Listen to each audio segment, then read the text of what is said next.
నమస్తే, welcome to you. నేను మీ రాజేష్. మహారాష్ట్రలో నవంబర్ 20వ తారీఖు పోలింగ్ జరగబోతోంది. కేవలం ఇక 3 రోజుల సమయం మాత్రమే ఉంది ప్రచారానికి. ఇప్పటికే ప్రచారం అక్కడ హోరెత్తుతోంది. ఇట్లాంటి సందర్భాల్లో అందరూ కూడా అన్ని సర్వే ఏజెన్సీలు మహారాష్ట్రలో సర్వే చేస్తున్నటువంటి నేపథ్యంలో ప్రస్తుతం అక్కడ ఉన్నటువంటి రాజకీయ పార్టీలు కూడా కొన్ని సర్వేలు సహజంగానే చేసుకుంటూ ఉంటుంది. ఇట్లాంటి సందర్భాల్లో మ్యాజిక్ ఫిగర్ 145 అక్కడ మహారాష్ట్రలో కనిపిస్తున్నటువంటి పరిస్థితి. 288 స్థానాలకు గాను 145 స్థానాలు ఏ కూటమి దాటే అవకాశం ఉందనేది కొంత అందరి ఫోకస్ స్పష్టంగా కనిపిస్తోంది. సో మీరు కూడా ఈ వీడియో చూస్తున్నటువంటి ప్రేక్షకులందరూ కూడా మహారాష్ట్రలో ఏ కూటమి విజయం సొంతమవుతుంది, ఆ రాష్ట్రం ఏ కూటమి ఖాతాలోకి వెళ్తుంది అనేది కూడా మీరు కూడా మీ అభిప్రాయాలు, అంటే అక్కడ మహాయుతి కూటమి గెలుస్తుందా, మహావికాస్ అఘాడి గెలుస్తుందా అనేది స్పష్టంగా ఎన్ని సీట్లతో గెలుస్తుంది, అక్కడ గెలుపుకు అవకాశాలు ఏవేవి ఉన్నాయి, ఏ ఏ ఫ్యాక్టర్స్ అక్కడ ఎన్నికలు ఇన్ఫ్లుయెన్స్ చేసే అవకాశం ఉంది అనేది మీ అభిప్రాయాన్ని కామెంట్ రూపంలో తెలియజేయండి. ఖచ్చితంగా మీ మిత్రులందరికీ కూడా వీడియోని షేర్ చేయండి, లైక్ చేయండి. మరోవైపు అక్కడ ప్రధానంగా ఇప్పటికే తెలుగు ఓటర్లు ప్రభావితం ఉన్నటువంటి ప్రాంతాల్లో ఇద్దరు సీఎంలు కూడా, అంటే మొదట సీఎం రేవంత్ రెడ్డి ఆల్రెడీ ఒకసారి వెళ్ళొచ్చాడు మహారాష్ట్ర పర్యటనకి. ఇప్పుడు దాదాపుగా 2 రోజుల పాటు అక్కడే మకాం వేసే అవకాశం ఉంది. మరోవైపు పవన్ కళ్యాణ్కి అట్లాగే ఏపీ సీఎం చంద్రబాబుకు కూడా కొంత కీలక బాధ్యతలు ఎన్డీఏ ప్రభుత్వం మహాయుతి కూటమి తరఫున అప్పజెప్పినటువంటి పరిస్థితి. సో ఇప్పుడు అక్కడ గెలుపు ఒక రకంగా డూ ఆర్ డై మ్యాచ్ లాగా మహారాష్ట్రలో కనిపిస్తోంది. ఇప్పటికే అనేక సర్వే ఏజెన్సీలు, స్ట్రాటజిస్టులు అందరూ సర్వేలు చేస్తున్నారు. మరోవైపు ఇప్పుడు ఆయా రాజకీయ పార్టీలు కూడా ఇంటర్నల్గా సర్వేలు చేస్తున్నటువంటి నేపథ్యంలో ప్రస్తుతం మన దగ్గర కాంగ్రెస్ పార్టీ అధికారికంగా ఇంటర్నల్ సర్వే చేస్తున్నటువంటి నేపథ్యంలో వాళ్ళకు వచ్చినటువంటి రిజల్ట్ ఎంత, ఇది ఇవాళ పార్టీ కూడా కొంత సర్వే చేసుకుంటుంది. కాబట్టి ఆ సర్వే ప్రకారం కాంగ్రెస్ పార్టీకి మహాయుతి కూటమికి ఎన్ని, మహావికాస్ అఘాడికి ఎన్ని సీట్లు వచ్చే అవకాశం ఉంటుంది, బీజేపీకి ఎన్ని సీట్లు వచ్చే అవకాశం ఉంటుంది అనేది కూడా మనకి ఎక్స్క్లూజివ్గా #కి సమాచారం అందుతుంది. ఆ సర్వే రిజల్ట్స్ నేను మీకు చెప్పే ప్రయత్నం చేస్తా. చెప్పే కంటే ముందు అసలు మహారాష్ట్రలో ఏ ఏ అంశాలు ప్రభావితం చేస్తున్నాయో కూడా నేను మీతో డిస్కస్ చేసే ప్రయత్నం చేస్తా. ఖచ్చితంగా మహారాష్ట్ర ఎన్నికల ముఖ చిత్రాన్ని మీ ముందు ప్రజెంట్ చేయబోతున్నా. సో ఇప్పుడు దేశ ఆర్థిక రాజధాని ముంబైతో కూడుకున్నటువంటి మహారాష్ట్ర దేశంలోనే కీలక రాష్ట్రం అని చెప్పాలి. Commercial centre Maharashtra. సో ఇప్పుడు శాసనసభ ఎన్నికలకు సర్వం సన్నద్ధమవుతోంది. అక్కడ మోహరించినటువంటి 2 కూటముల మధ్య పోటాపోటీగా హోరాహోరీ ప్రచారం జరుగుతోంది. సో ఎవరు ఏ కొంచెం ఆధిక్యత సాధించినా వారి రొట్టె విరిగి నేతిలో పడ్డట్టే. నిన్నటి లోక్సభ ఎన్నికల్లో భంగపడినటువంటి ఎన్డీఏ కూటమి ఈ అసెంబ్లీ ఎన్నికలకు ముందు నుంచే జాగ్రత్త పడితే అప్పుడు విజయ డంకా మోగించినటువంటి ఇండియా కూటమి పొత్తులు సర్దుకోవడానికి బోలెడు టైం పట్టింది. అయితే మతం, కులం, అభివృద్ధి, వెనుకబాటుతనం, స్థానిక అట్లాగే వలసలు, సంక్షేమ పథకాల అమలు, ఇవన్నీ కూడా రేపటి హామీలు, ఇట్లా అనేక అంశాలు ఇవాళ ఎన్నికల్లో ప్రభావాలు చూపెడుతున్నాయి. అయితే ఇవాళ బరిలో ఏది నిర్ణయాత్మకమైనటువంటి అంశంగా అవుతుందనేది ఉత్కంఠ మాత్రం కొనసాగుతోంది. పోటీ కూటముల మధ్య కనుక పార్టీల నడుమ ఓటు బదిలీ కీలకం కాబోతోంది. సంకీర్ణ శకంలో కూటమి రాజకీయాలు సామాజిక సమీకరణాలను విరగ్గొడుతూ అతికిస్తూ కొంత ఆటలాడుకోవడం ఇటీవలి పరిణామంగా చెప్పొచ్చు. సో ఇప్పుడు మహారాష్ట్రలో ఇప్పుడు ఇదే జరుగుతోంది. మరాఠాలు, ఇతర వెనుకబడినటువంటి వర్గాలు అంటే ఓబీసీ మధ్య ఓట్ల కోసం రాజకీయ కుంపటి రగులుతోంది. ఇదొక్కటే అక్కడ ఎన్నికల్లో ప్రధాన ప్రభావితం చేసే అంశంగా లేదు. పలు అంశాలు కూడా ఓటింగ్ సరళిని ప్రభావితం చేసే అవకాశాలు ఉన్నట్లుగా రాజకీయ పండితులు చెప్తున్నారు. సో ఇప్పుడు కూటముల్లో భాగస్వాములు పరస్పరం ఎంతగా కీలు మేడు చేస్తారనేది తన కీలకమవుతుంది. కూటముల మధ్యనే కాదు, ఇరు కూటముల్లోనూ ఆధిపత్య పోరునట్లు సమాచారం. ఎన్డీఏ అమలు పరుస్తున్నటువంటి సంక్షేమ అభివృద్ధి పథకాలను మరిపించే కొత్త పథకాలు, కార్యక్రమాలను ఇండియా పక్షాలు ఇస్తూనే కొంత నమ్మకం కలిగిస్తే తప్ప జనం నుంచి ఓటు పడకపోవచ్చు. ఎందుకంటే 2024 లోక్సభ ఎన్నికల్లో పరాజయం తర్వాత అసెంబ్లీ ఎన్నికల్లో దృష్టి పెట్టుకుని మహిళలకు నగదు బదిలీ చేసేలా కూడా పాలక మహాయుతి సర్కార్ కొంత అమలు పరుస్తున్నటువంటి మాజీ లాడ్కీ బెహన్ యోజన బాగా క్లిక్ అయింది. అభివృద్ధి పరంగా మహారాష్ట్రలో ప్రాంతీయ అసమానతలు కూడా ఉన్నాయి. అలాగే స్థానికులు, ఇతర రాష్ట్రాల నుంచి వలస వచ్చినటువంటి వారి మధ్య అంతరాలు కూడా ఉన్నాయి. మహారాష్ట్ర అసెంబ్లీ ఎన్నికల్లో ప్రతిసారి ఇతర అప్రధాన పార్టీలు, స్వతంత్రులు, ప్రధాన పార్టీల తిరుగుబాటు అభ్యర్థులు పెద్ద సంఖ్యలో గెలుస్తుంటారు. అంటే రెబల్స్ చాలా కీ ఫ్యాక్టర్గా పనిచేస్తుంటారు ఇక్కడ.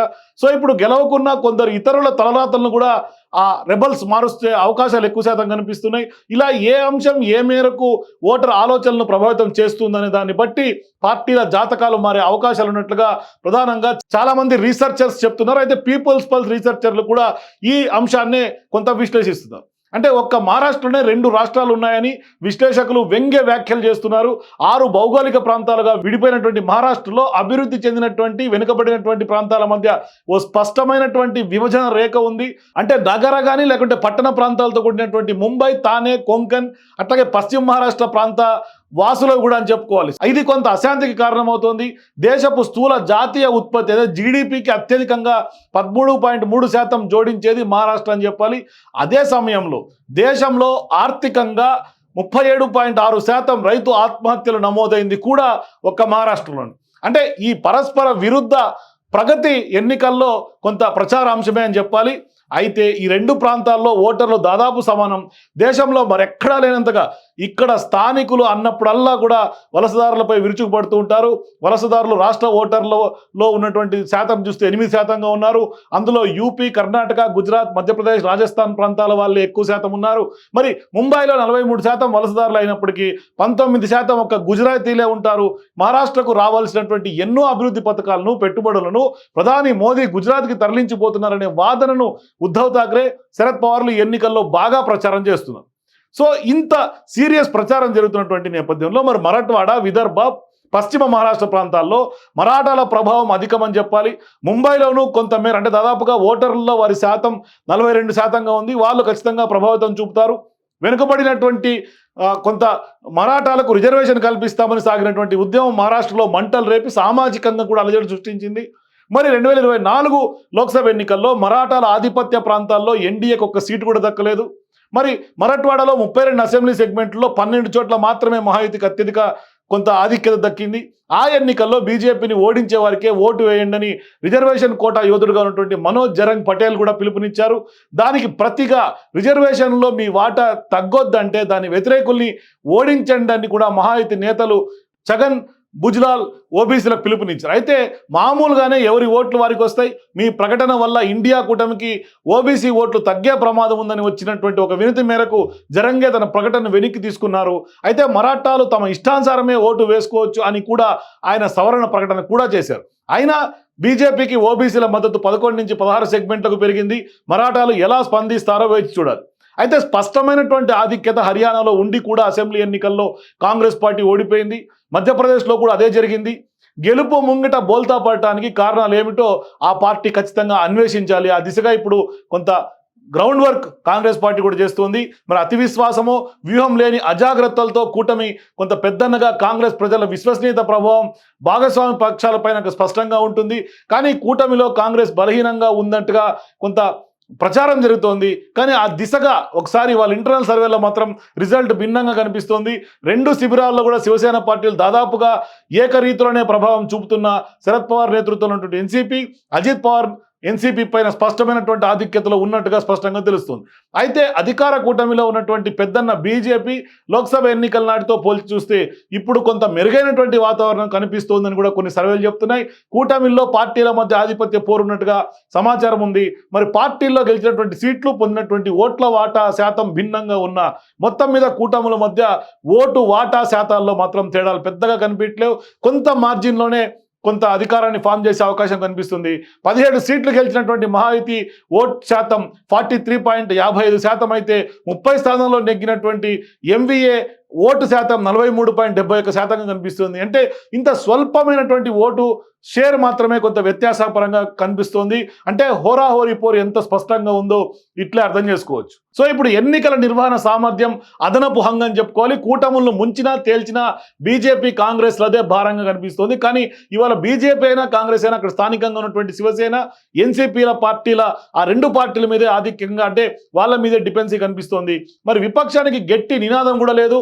అధికారం కోసం శివసేన, ఎన్సీపీలను నిలువున చీల్చిందన ఎన్డీఏకు విమర్శించడం వాడినటువంటి పాత ఆయుధమే కనిపిస్తోంది. పైగా అలా వాడి గత లోక్సభ ఎన్నికల్లో లబ్ధి కూడా పొందారు. సాధారణంగా ఒకప్పుడు ఒకసారే శిక్షించే మనస్తత్వం భారత ఓటర్లది. మరి లోక్సభ ఎన్నికల్లో లాగని ఇప్పుడు కూడా ఓటర్లు తమకు పట్టం కడతారని కూడా ఆ పార్టీ మహావికాస్ అఘాడీ కూటమి పెద్ద ఎత్తున నిరీక్షిస్తోంది, ఆ దిశగా నమ్ముతోంది.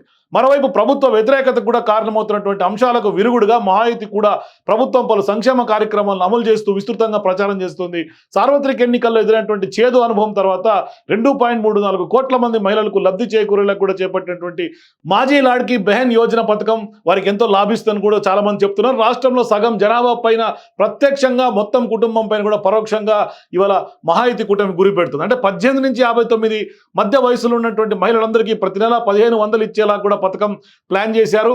ఇట్లాంటి పథకాలు, సంక్షేమ పథకాలు ఓవైపు మహాయుతి కూటమి, మహావికాస్ అఘాడి రెండు కూడా ఇస్తున్నటువంటి పరిస్థితి కనిపిస్తుంది. మహావికాస్ అఘాడి ఇవాళ 6 గ్యారంటీలు అక్కడ ప్రకటించింది. మరోవైపు మహాయుతి కూటమిలో కూడా పూర్తి స్థాయిలో వ్యతిరేకత, అక్కడ వాళ్ళ ఇంటర్నల్ క్లాషెస్ బయటపడింది. ఎప్పుడైతే యోగి ఆదిత్యనాథ్ అక్కడికి వెళ్ళి బాటెంగేతో కటెంగే అని నినాదం తెర మీద తీసుకొచ్చాడు, అప్పటి నుంచి లుకలుకలు తెర మీదకి వచ్చాయి.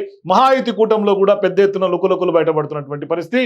ఇట్లాంటి సందర్భాల్లో ఇప్పుడు అక్కడ కాంగ్రెస్ పార్టీ నిర్వహించినటువంటి తాజా లేటెస్ట్ ఇంటర్నల్ సర్వే ఏం చెప్తోంది, ఎన్ని సీట్లలో కాంగ్రెస్ పార్టీ కూటమి గెలిచే అవకాశాలని నేను మీకు చెప్పే ప్రయత్నం చేస్తాను.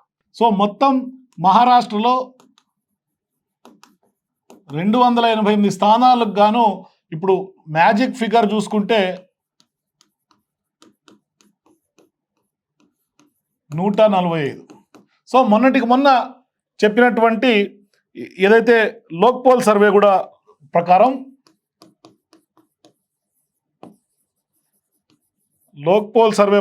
కూడా మహాయుతికి మనం నిన్ననే మాట్లాడుకున్నాం దీని గురించి. మహాయుతికి 115 నుంచి 128 స్థానాలు. నెక్స్ట్ మహావికాస్ అఘాడి మహావికాస్ అఘాడి దీనికి ఈ కూటమికి 151 స్థానాల నుంచి 162. అంటే మ్యాజిక్ ఫిగర్ ఈ కూటమి క్రాస్ అయ్యే అవకాశం ఉన్నట్టుగా లోక్పోల్ సర్వే చెప్పినటువంటి పరిస్థితి. సో ఇప్పుడు కాంగ్రెస్ పార్టీ ఇంటర్నల్ సర్వే ప్రకారం ఏం చెప్తుంది? So Congress party internal survey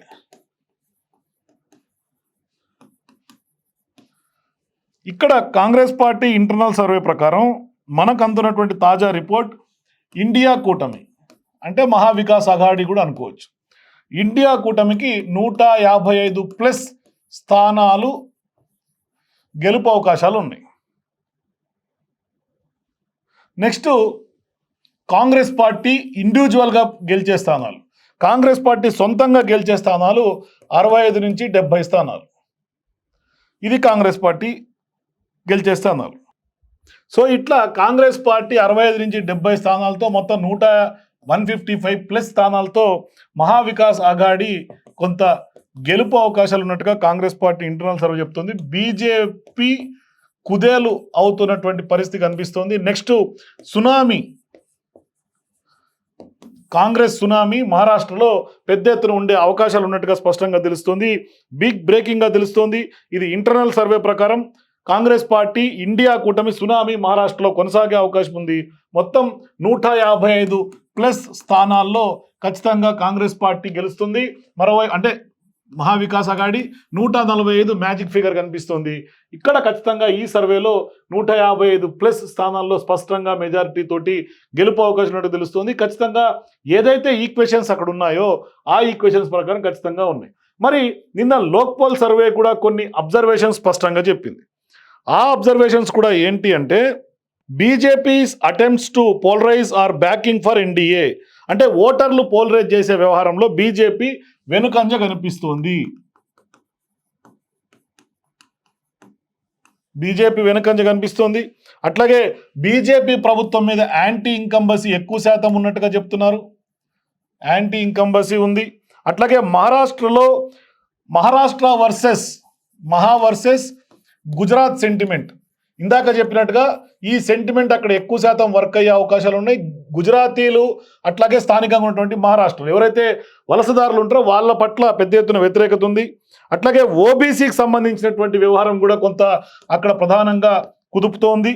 అట్లాగే క్యాస్ట్ అలైన్మెంట్స్, అంటే కుల ప్రాంతాల వారీగా కూడా కొంత విభజనలు స్పష్టంగా కల్పిస్తున్నాయి. ఇక్కడ క్యాస్ట్ అలైన్మెంట్స్ కూడా కొంత ఇది ఉంది. అది ఖచ్చితంగా Marathas largely supports Maha Vikas Aghadi, OBCs are divided, అంటే ఓబీసీలో చీలిక కనిపిస్తుంది.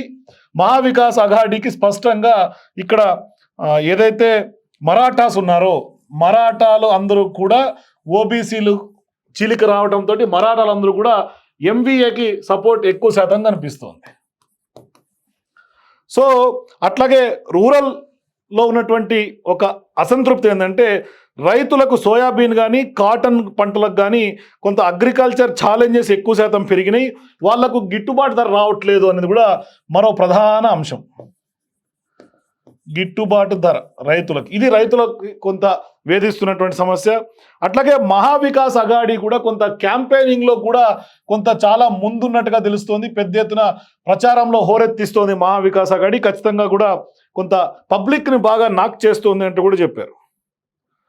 సో అట్లాగే మహాయుతి దాంట్లో ఆ కూటమిలో అలయన్సెస్లో అక్కడ NCP, Ajit Pawar and UBT రెండింటి మధ్య కూడా కొంత అలయన్సెస్లోనే కొంత వీక్ లింక్స్ ఉన్నాయి, క్లాషెస్ ఉన్నాయంటూ కూడా చెప్తాయి. ఇది కూడా కొంత బీజేపీకి ఈ చీలికలు కూడా కొంత ఇబ్బందులు పెట్టే పరిస్థితి ఉంది.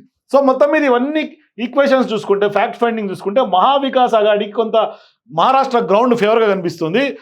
మరోవైపు కాంగ్రెస్ పార్టీ ఇంటర్నల్ సర్వేల్లో కూడా దాదాపుగా సునామీ సృష్టించే అవకాశం ఉంది. కాబట్టి మరి మీరు మహారాష్ట్రలో గెలిపేవరదని మీ అనిపిస్తే మీ అభిప్రాయాన్ని కామెంట్ రూపంలో తెలియజేయండి.